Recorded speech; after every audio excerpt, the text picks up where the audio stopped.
Welcome to today's episode, y'all. Now look, I have tried to reach out to get an interview with Speaker of the House of Gilead, Commander Mike Johnson. Nobody returned my calls or my emails, y'all. Just ghosted me. What they did, just ghosted me, treated me like I wasn't even here. So I got up in my brain bucket, got to thinking about it, and you know what? I've got a better option anyway. The cartoon version of Speaker of the House of Gilead, Commander Mike Johnson. Now, I heard that dude is a whole lot more honest, and that's what I want right there, some honest answers. Anyway, so I was like, I don't even know why I was trying to reach out to the original to begin with, when I've got cartoon version right there that's going to be honest with me. So anyway, I went ahead and scheduled that up, and I got him here on today's show, all right? So welcome to the broadcast, Speaker of the House of Gilead, Commander Mike Johnson. It is good to be here. Thank you for having me, Black Boot. By the way, you look familiar. Do you frequent the Grinder? I'm on there so much, I have probably remembered every face. No, that wasn't me, man, that you saw on there. You've got me mistaked up with somebody else there, Speaker of the House of Gilead. That definitely wasn't me. Now, to each their own, though, I ain't hating, but I'm just saying that ain't me. I don't care how many faces you saw on there, you didn't see my face, is what I'm telling you. Now, here's the thing. I don't even understand why you just came out like that right here on my show. That surprises me. I mean, I know there's been a lot of talk lately, especially especially the gay community come out. They said that they know you. One guy in particular said he's going to release your account there, your Grindr account, with an IP address. He's coming with documents, So I knew that was going on and all, and look, I'm going to be honest with you there, Speaker of the House of Gilead. I've always suspected it about you. A lot of us has always suspected it about you. We actually heard rumors that you used to frequent the gay bars there in Louisiana back in the 1990s, and I'm like, well, I ain't going to discount that. I mean, I bet he did. And it started with this thing that you got that I've always considered as what I call the creepy preacher kid-touching voice is that you got. You're always using that creepy preacher kid-touching voice that you got, and I've always been suspicious of that right there, but I've always assumed that the rumors was right about what was going on there in the Louisiana bars, So I always assumed that, but for you to just come right out here on the show and out yourself that way, what in the world did you do that for, man? Yes, that makes perfect sense that you would be wondering that. But the truth is, let's face it, by now everybody knows. So it is kind of pointless to try and hide it now. Besides, if you have enough viewers, then who knows? I could end up with a match. Nothing serious, by the way, maybe just a little hookup in a bathroom stall or something, a little hole to pole, or even some pole to hole. To tell you the truth, I'm not all that picky. Damn it, man. Listen to me, Speaker of the House of Gilead. Look, you need to stop all that right now, okay? Look, that right there is what you call TMI, is what that is. And my viewers ain't interested in hooking up with you in a bathroom stall, okay? So you need to stop all that right now, okay? That ain't what this show's for, if you got here and hook yourself up in a bathroom stall, right? Now, look, here's the thing that confused me all up, all right?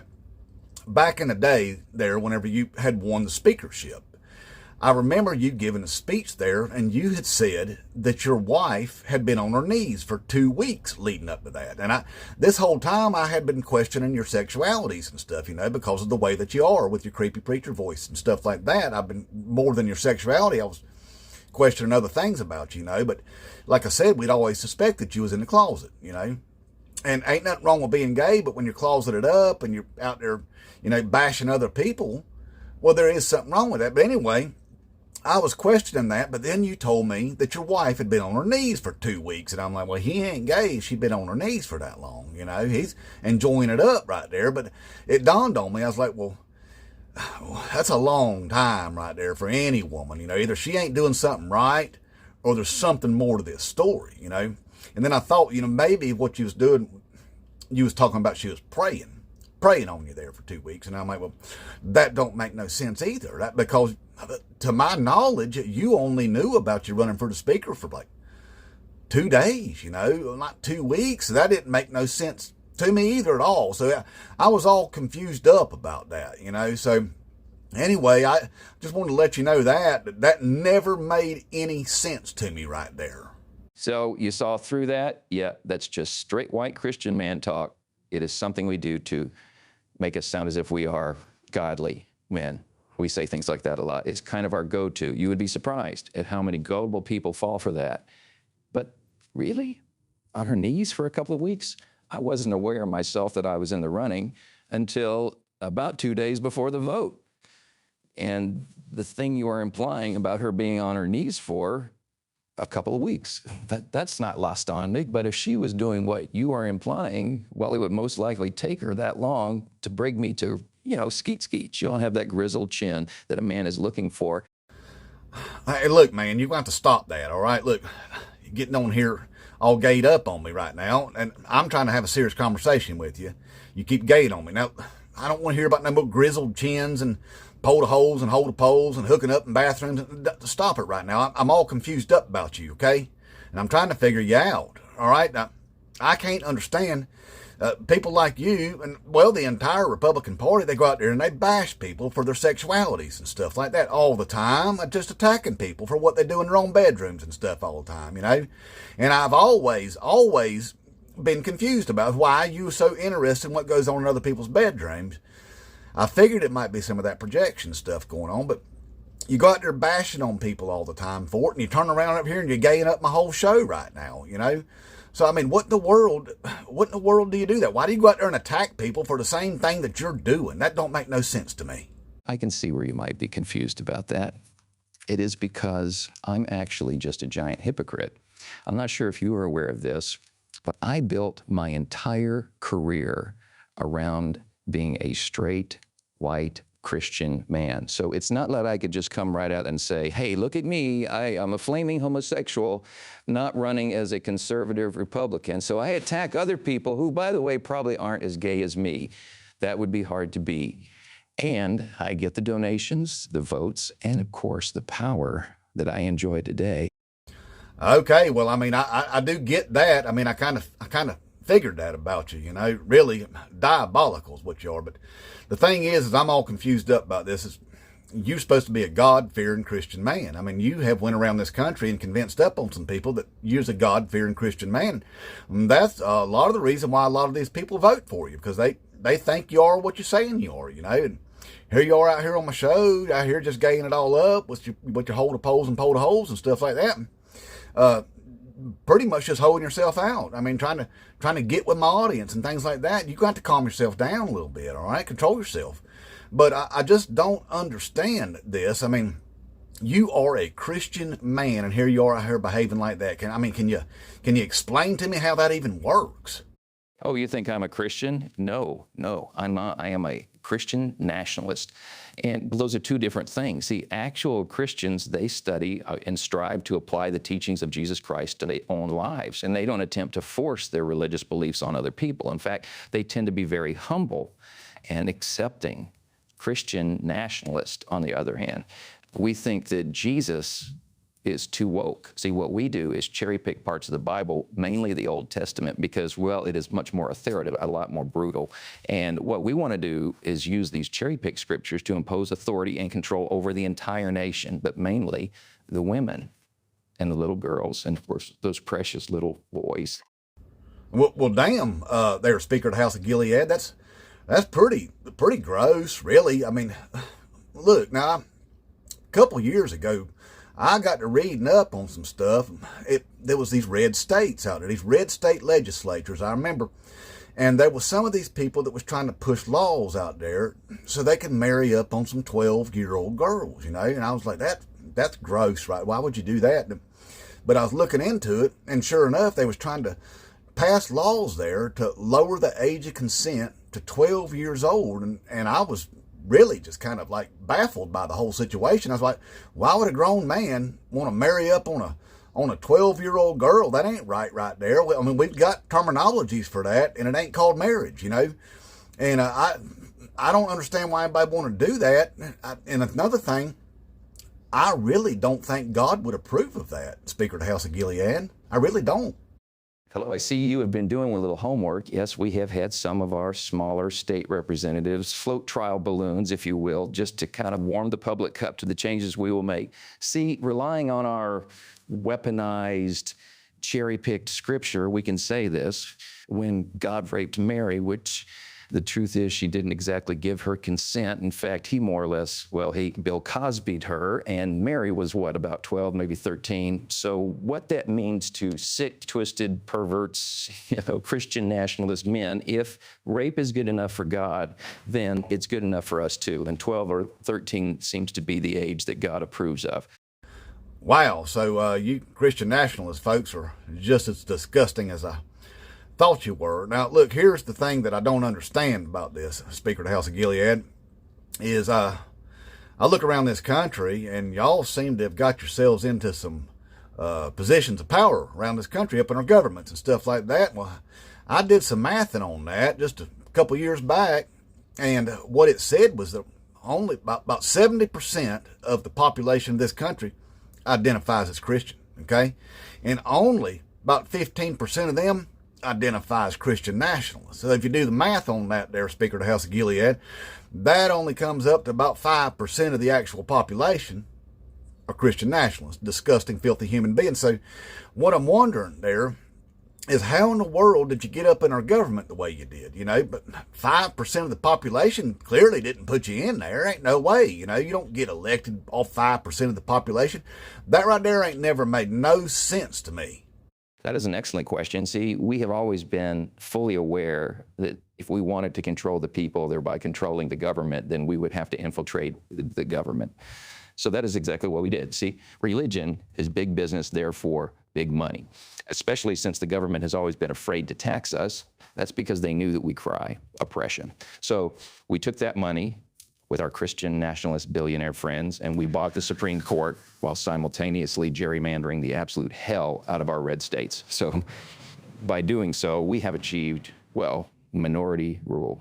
Okay, I get that. You went around and gerrymandered up everything, and you bought up some Supreme Court seats and all that, but look, man, the math still ain't mathing for me. It ain't adding up. I mean, you still only 5% of the population. You still got to have people that believe in your ideas and things like that, get them behind you and vote you in and stuff. I mean, people ain't getting behind a bunch of Christian nationalist kid touchers. You know what I mean? They ain't doing that. That ain't a popular idea amongst America, So I don't understand. See, what you did by the gerrymandered and all that stuff, you did build you a house of cards. Is what you got. You made yourself a paper champion when you did that. So I ain't understanding how y'all managed to get yourselves up in power all over the governments the way you did. You need a good following to do something like that, and people ain't following y'all, not in those numbers. So how in the world did you do that? Yeah, although we had accomplished so much, we still didn't have what we needed. That being a charismatic leader, someone similar to, say, Adolf Hitler. That is why when Donald Trump arrived on the scene, we immediately hitched our wagon onto him. As you previously stated, sick fucks like us, Christian nationalists only make up about 5% of the population. So we still had a huge problem. But then, as if Satan had sent us his very own demon, he gave us Donald Trump, someone who appealed to the least informed, the least educated, the most gullible, the most easily manipulated. And as a bonus, along with them came the racists, the homophobes, the worst of the worst, exactly what we needed, a match made in hell. Yeah, but I still don't understand how you pulled that off. I mean, wasn't you a little bit concerned that these people's going to find out? These people that also hitched their wagon to Donald F. and Trump over there, all these MAGA voters, Wasn't you a little bit afraid they was going to find out they've been hoodwinked? They've been bamboozled by a bunch of damn Christian nationalists? I mean, that ain't what they went out there and voted for. They wasn't voting up for no Christian nationalism. Look, most of these people out there, Mike Johnson, you Speaker of the House of Gilead, the reason why they hitched their wagon onto Donald Trump, they was just hardworking folks for the most part, decent people that, blue collar workers, and they was tired of the way things were. They wanted to pay less taxes. They wanted to bring home more of that paycheck. They wanted to reindustrialize. Bring manufacturing jobs back over here to America the way that it used to be and all. A lot of them had good intentions and stuff for getting on board with Donald Trump. They thought, well, he's a businessman. He'll do things right, and he'll bring my jobs back, and I'll get more money in my pocket, and things like that. And of course, I mean, along with them came the racists and the homophobes and all those people and all. But for the most part, these was decent folks that went out there and initially went out there and voted for Donald F. and Trump. But it seemed like as time went on, they got crazier and crazier and crazier. And it's to the point now, I don't think there's an end to the crazy, Speaker of the House of Gilead. I really don't. Something has happened to these people, Something bigly has happened to these people, So I don't understand how that even made any sense. How did they even come along with you? That's right. We still needed a strategy, and we quickly began to understand that our values, our needs, our desire to destroy the democracy align perfectly with other countries such as Russia, Hungary, even China. So with the help of our new bedfellows and more of our Christian nationalist money, we began to flood the internet with some of the most vile, hideous, outlandish material we could come up with. We did this to paint the left, the entire other half of this country, as devil-worshipping, child blood drinking, pedophile, child traffickers. You name it, we did it. Then peppered in a lot of words such as socialist, communist, Marxist, fascist. And we had the recipe for success. We now had the unwitting army that we needed. Okay, so what you're telling me there is that the Christian nationalists worked alongside foreign adversaries to wage a campaign of psychological warfare on half of this country and brainwash them with right-wing propaganda and convince them to hate the other half of the country, to make them think that the other half of the country is a bunch of demon-filled child molesters. Okay, so you did that. Now, here's the thing. These people that you brainwashed, they're wanting to see the Jeffrey Epstein files, and so do we. We all want to see them. Now, here's the speculation going around, and I'm pretty sure you're aware of it. There's the reason that you're refusing to swear in that duly elected congresswoman from Arizona is because she's going to provide that one last vote needed to force the Department of Justice to release them Epstein files. And that's what we're all speculating on. That's what we're saying. That's kind of what we're thinking's going on with that, because we can't come up with another reason, And like I said, it's everybody for the most part wants them Epstein files released. And so we ain't got no proof that that's why you're doing it. But that's what we're speculating on. It's like you're covering up for Donald F. and Trump's what it's like. So pretty much the whole country speculating that the reason why you won't seat that woman there is because she'll have that extra vote and then force the release of them Epstein files. That's what we're thinking.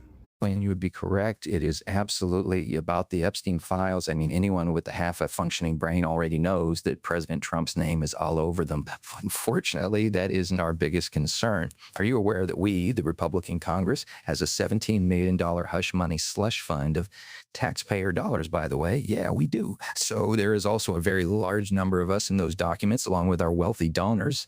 So we kind of have ourselves in a bit of a pickle. See, we need to string along the MAGA folks just a little while longer. So we need to keep that information under wraps for the foreseeable future, okay?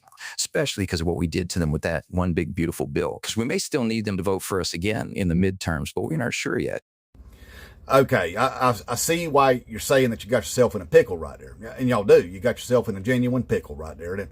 And that one big bullcrap bill that y'all did there, you took away your own voters, Medicares, Medicaids, and stuff like that, all the things that they need to live off of. And I could see why that would worry you that you did that to them, because when they find out about what you did to them, they're going to be ticked off at you. So I do get that right there.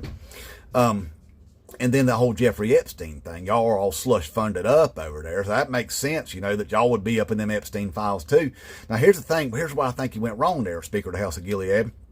What y'all did there is you got your base all amped up on the Epstein stuff. You did. Y'all was using that. You didn't even have to. Y'all had already done labeled half the country as enemies of the country. Child blood drinking, democrats. You'd already did it. And you went to what you did was you went to the well one more time. A little too far, and you pushed them into that Epstein thing, and that you got them thinking they was going to own up on the libs. They was going to use that there to own the libs because it was going to be full of a bunch of Democrats, Y'all got greedy is what you did, and you went after them until they started demanding on them Epstein files. Now they want to see them. So now I see. So you're going to have to hold on to that. Is what you're doing. You got to keep that under wraps till after these midterms, and that's when they find out how they've been bamboozled there by the big bullcrap bill that y'all did. And then maybe you can let the cat out the bag on the Epstein stuff, because apparently it won't matter at that point, because you'd said something there that you didn't elaborate on and kind of left me hanging, a cliffhanger for me. You said that you still might need them to vote for you in the midterms, but you're not sure yet. And that right there is a cliffhanger. I feel like you left out some valuable information. Oh, I guess I did leave out some crucial details. My apologies. Now, here is where things get a bit dicey. Although the president and Stephen Miller are doing a fine job rounding up the undesirables, we were hoping the reaction from the public would be much more violent. See, we need a civil war, and we need it very soon, preferably well before the midterm elections. We, the Christian nationalists, are trying to get it started too. We thought that maybe if we allowed people to believe we lost one of ours at the hand of one of theirs, that would be the fuel we needed. Didn't work. So the president really needs to escalate things. We need a war at a pretext for the current government to disarm the citizens. Then we can execute the final peace. That is to make J.D. Vance, or yours truly probably, yours truly, our new supreme leader, however we decide to do that. Well, all righty then, Speaker of the House of Gilead.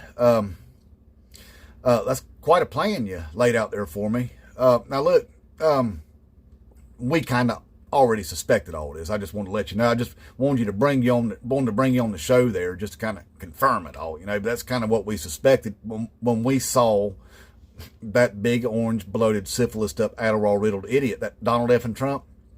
Whenever he cozied up with you disgusting ass Christian nationalists and that Project 2025 got unrolled and all that stuff, we already suspected that. It was like, oh, wait, I see what's going on here. That Donald F. and Trump got up in the bed with the Christian nationalists because he needed to get his criminal ass back in the White House to save him from going to prison, and we've seen that coming, Now, and I see y'all are up in the bed with the Peter Thiels there and the Curtis Yarvins and all that too, And that Curtis Yarvin's actually pretty scared right now because he sees all this coming unraveled. It ain't going to work, is what he's saying, and he's preparing to have to flee the country.